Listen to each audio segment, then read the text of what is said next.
Gérald Darmanin qui reprend la parole après plusieurs semaines de silence. Bonjour à vous. Bonjour. Et votre parole est attendue parce que dans 2 heures, maintenant 3 heures, vous allez voir Michel Barnier à Matignon avec Gabriel Attal. Et la dernière fois que vous l'avez vu, c'était un petit peu tendu et vous avez créé un petit choc en sortant, en racontant ce qu'il vous avez dit. Vous avez dit, Michel Barnier m'a dit qu'il allait augmenter les impôts, sauf que du côté de Matignon, on dément. Alors dites-nous exactement que vous a dit à ce moment-là Michel Barnier. Moi, je n'ai pas l'habitude de raconter les échanges avec qui que ce soit, ni avec mon groupe, ni avec le Premier ministre qui m'a reçu samedi dernier.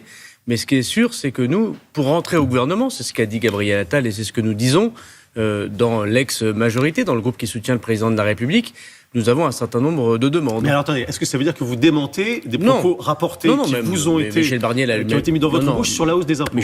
Michel Barnier a lui-même dit qu'il était pour la justice fiscale. En général, quand on est pour la justice fiscale, c'est pour augmentation des impôts. Il l'a dit une heure de grande écoute. Oui, mais est-ce qu'il vous a dit plus précisément à vous, oui, j'ai l'intention d'augmenter les impôts? Moi, ce que je peux vous dire, c'est qu'il est hors de question que nous puissions rentrer dans un gouvernement ou que nous puissions soutenir à l'Assemblée nationale, puisque je vais redevenir député, un gouvernement qui augmente les impôts. Quand on a fait la volonté de faire une union avec les Républicains, eux-mêmes, ils ont dit dans leur pacte républicain, pas d'augmentation d'impôts, aucune augmentation d'impôts et 25 milliards d'euros d'économies. C'est dans le projet qu'a porté M. Wauquiez, que j'avais salué. Ouais. D'ailleurs, rappelez-vous, au lendemain des élections législatives que ni les LR ni nous n'avons totalement gagné. On peut aussi se le dire qu'il faut que nous soyons tous inspirés par l'humilité.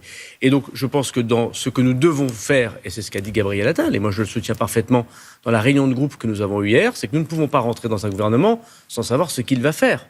Sinon, c'est la lutte des places. Et ce n'est pas ce qui, objectivement, doit intéresser les Français aujourd'hui. Mais j'y reviens, est-ce que dans votre échange, il est allé un petit peu plus loin de ses propos tenus lors de sa première prise de parole quand il a parlé de justice fiscale? Il a dit oui, ça veut dire hausse d'impôts. J'ai vu, justice fiscale, ça veut dire hausse d'impôts. Mais est-ce qu'il vous l'a dit comme ça? Voilà, écoutez, la vérité, c'est qu'il a dit à plusieurs reprises. Et j'ai constaté que le communiqué de presse hier soir de Matignon ne disait pas qu'il n'augmenterait pas les impôts. Il a dit que toutes les options étaient sur la table et qu'aucune option n'était arrêtée. Oui. Donc je pense que, d'abord, il ne faut pas... Y compris le scénario de ne pas les augmenter. Mais ça fait 7 ans que nous baissons les impôts. À la demande du président de la République, moi j'ai supprimé la taxe d'habitation. Nous avons redonné du pouvoir d'achat aux Français. On a supprimé des cotisations pour augmenter des salaires. On a supprimé des impôts sur les sociétés. On a baissé l'impôt sur les sociétés. On a supprimé l'ISF. On a fait ce qu'on appelle un prélèvement forfaitaire unique pour moins taxer ceux qui entreprennent. Et on a réussi à faire baisser le chômage. On n'a pas tout fait bien dans la majorité du président de la République, c'est sûr. Sur le logement, on n'a pas été très bon. Pour améliorer la vie du handicap, on n'a pas assez lutté contre les discriminations. Mais économiquement, l'attractivité de la France, c'est très positif avec la politique économique que nous avons mis en place. Ouais. Il ne faut absolument pas casser cette machine économique. Même si ça ne concerne que les grosses entreprises, c'est ça qu'on lit peut-être. Une surtaxation sur les profits des très grosses entreprises. C'est l'impôt sur les sociétés. Mais c'est la facilité, l'impôt. D'abord, ce n'est pas ce que pensent les LR. Et ce n'est pas ce que nous pensons. Donc d'abord, il faut clarifier ça. C'est la facilité d'augmenter les impôts.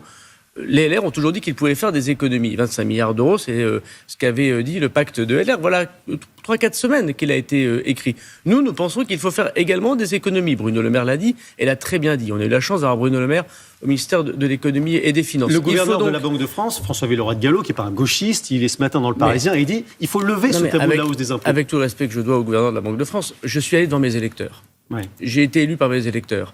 Les électeurs, et je me suis engagé devant eux, comme tous les députés de l'ex-majorité, comme les LR, à ne pas augmenter les impôts. Ouais. C'est la facilité, l'augmentation des impôts. Nous sommes le pays, malheureusement, où il y a encore le taux d'impôt le plus important. Pourquoi on a fait la réforme des retraites? Pour ne pas augmenter les cotisations, pour dire que c'est le travail qui doit nous permettre de faire vivre nos services publics, nos salaires et nos retraites. Donc nous avons là un débat qui n'est pas du tout médiocre. C'est très intéressant. On ne peut pas rentrer dans un gouvernement sans savoir ce qu'on va y faire, monsieur. Vous comprenez bien. Alors justement... Donc, le premier sujet, c'est aucune augmentation d'impôts. C'est ce que nous demandons. Et personnellement, c'est ce que je demande. Ouais. Et la deuxième des choses... Ça veut dire juste, s'il y a des augmentations d'impôts, vous et votre camp et les macronistes ne participeront pas et ne soutiendront pas le gouvernement. Moi, bien sûr, je l'ai dit publiquement, on n'est pas là pour ça. C'est pas en faisant 7 ans de baisse d'impôts qu'on va changer de braquet et changer ce qu'on donne comme image aux investisseurs du monde, parce que c'est grâce à ça qu'il y a du chômage en moins dans notre pays, et donc beaucoup moins de misère. Moi qui suis élu de Tourcoing, le chômage qui a baissé à Tourcoing, des familles qui ont retrouvé de la dignité, c'est grâce au président de la République. Et je ne changerai pas de politique économique, et ensuite nous discuterons avec nos amis. Et vous vous rendez bien compte de la situation dans laquelle nous sommes. Le président de la République a demandé à Michel Barnier d'être un Premier ministre de rassemblement. Bon, et je sais qu'il va réussir à le faire. C'est un homme de conciliation. C'est mal parti. C'est très difficile. Il y a des dissensions dans tous les sens. Mais c'est difficile. Ça va être tendu la réunion tout à l'heure. Mais c'est difficile parce que Michel Barnier représente un groupe de 47 députés à l'Assemblée nationale. Nous sommes une centaine. Nous n'avons pas de majorité absolue à l'Assemblée nationale. Et il faut dire que nous nous étions combattus voilà quelques semaines. Donc c'est normal que ça prenne du temps. Le président de la République a demandé à Michel Barnier d'ouvrir, de faire l'union, de rassembler. À lui de le faire. Nous sommes prêts à rentrer dans cette union pour le pays. Alors Michel Barnier, il dit juste parce que vous allez lui demander des précisions. Tout à l'heure à Matignon, vous allez lui demander des engagements et on voit bien que vous en faites un marqueur politique important. Lui, il dit les infos, vous les aurez pendant la déclaration de politique générale. Vous vous dites, non, il les faut avant ? On ne va pas rentrer dans un gouvernement sans savoir ce qui va se passer. Ce ne serait pas normal. Vous diriez, et à juste titre, tous ces gens sont là pour les places ministérielles. Ouais. C'est pas le but du jeu.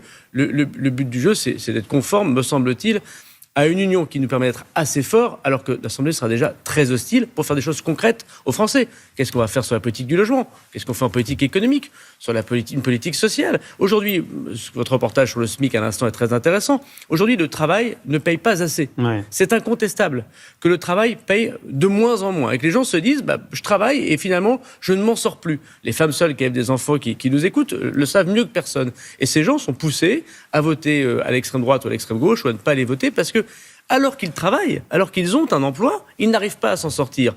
Que fait-on pour eux ? Alors ça peut être la désmicardisation, comme ça a été dit. On peut demander aussi aux entreprises. Moi, ça a toujours été mon credo. Pas d'impôts pour les entreprises, mais leur demander d'être plus patriotes. Ouais. La participation, l'actionnariat salarié, me payer. Moi, j'étais pas contre l'augmentation du SMIC, pas à 1 600 € comme le nouveau Fonds populaire, mais je pense qu'il y a quelque chose à faire, peut-être aussi sur ce point, de façon intelligente avec les partenaires sociaux. Ce qui est certain, c'est que nous avons d'énormes chantiers devant nous, et ça ne peut pas être découvert le jour où le Premier ministre fait sa discours de politique générale. Parce que si on n'est pas d'accord avec ça, monsieur, qu'est-ce qu'on fait ? On se démissionne, on s'en va. Voilà, c'est pas raisonnable pour le pays. Donc, dans n'importe quelle coalition, et Michel Barnier est un homme de grande expérience de façon européenne et française, on doit pouvoir échanger sur le fond d'une politique publique menée. On lit beaucoup votre nom sur le Quai d'Orsay. Est-ce que ça vous intéresse ? Est-ce que vous êtes candidat ? Moi, j'ai été 7 ans ministre du gouvernement. J'ai fait l'impôt à la source. Je me suis occupé des Jeux Olympiques. Je souhaite retourner au Parlement. Si le président de la République et le Premier ministre me souhaitent me proposer quelque chose, ils le feront, mais je ne suis pas candidat à un poste ministériel. Je suis en revanche candidat à ce que nous avons construit reste. Et je suis candidat à mes engagements devant les électeurs soient tenus. Et je ne participerai pas à un gouvernement qui n'est pas clair sur l'augmentation des impôts. Est-ce que vous demandez aussi de la clarté à Michel Barnier sur la question de l'immigration, qui est la question dont vous vous êtes occupé tout au long de ces années en tant que ministre de l'Intérieur ? Quand il était candidat à la candidature pour LR, il était pour la suppression de l'aide médicale d'État, par exemple. Il était pour également un moratoire sur l'immigration. Il a dit que c'était un sujet important pour lui. Est-ce que vous en avez parlé ? Est-ce que vous attendez aussi tout à l'heure des engagements de sa part ? Alors, on n'en a pas parlé, mais c'est normal. Mais je pense que vient le moment, désormais, indépendamment des places au gouvernement, finalement, ça n'a pas beaucoup d'intérêt. Quelle politique on va mener ? Et donc, il y a une question très importante sur l'immigration. Je rappelle qu'on a fait voter une loi il y a 6 mois que les LR ont d'ailleurs voté, donc on va peut-être déjà l'appliquer. L'immigration, sur la sécurité, sur le handicap, sur le logement, sur l'école, il faut savoir ce que veut faire le Premier ministre et le prochain gouvernement. Donc il faut rentrer désormais dans cette phase de savoir ce que l'on veut faire. Et il n'y a pas de chèque en blanc. Voilà, nous on est là pour aider à la réussite de la France, aider à Michel Barnier à réussir, mais permettez-nous peut-être de savoir ce qu'il veut faire exactement. Il y a quelques lignes que nous avons défini dans le groupe du président de la République avec Gabriel Attal. Pas d'augmentation d'impôts. Par exemple, pas d'argent moins pour les policiers, pour les gendarmes ou pour les militaires. On a fait des lois de programmation très importantes pour notre pays. Ça, c'est pas dans les tuyaux, a priori. Non, mais peut-être qu'il vaut mieux le dire avant. Ouais. Vous savez, c'est toujours mieux qu'on se dise des choses avant. C'est plus sincère. Moi, je viens du Nord, je suis quelqu'un de franc. Voilà, on se dit les choses avant, parce que sinon, après, il y a quelque chose qui ne va pas. Et les Français nous disent, mais alors vous n'êtes pas clair entre vous. Ce qu'ils demandent, c'est avant tout de la sincérité et de la clarté. Puisque vous parlez des forces de l'ordre, peut-être un mot sur le bilan des Jeux Olympiques. Les Français ont constaté pendant cette période qu'il y a plutôt une meilleure sécurité que d'habitude. Comment faire pour que ça continue maintenant et qu'on ne revienne pas à la situation d'avant ? Il faut continuer à faire ce que nous faisons depuis de nombreuses années, c'est-à-dire augmenter les effectifs de police et de gendarmerie. Il y avait 45 000 policiers et gendarmes qui étaient présents dans tous les sites olympiques. Ils sont tous au repos aujourd'hui ? Non, ils ne sont pas tous au repos. Nous devons encore 2 mois de congé à la plupart des policiers et des gendarmes. Ils ont fait un effort considérable. Ouais. Et nous avons surtout organisé la vie du ministère de l'Intérieur différemment, grâce à la réforme de la police nationale que nous l'ont portée. Les gens qui font du judiciaire font les enquêtes, les gens qui sont en uniforme sont sur la voie publique. Ça, je pense qu'on a vu beaucoup de policiers et de gendarmes dans la rue, pas qu'à Paris.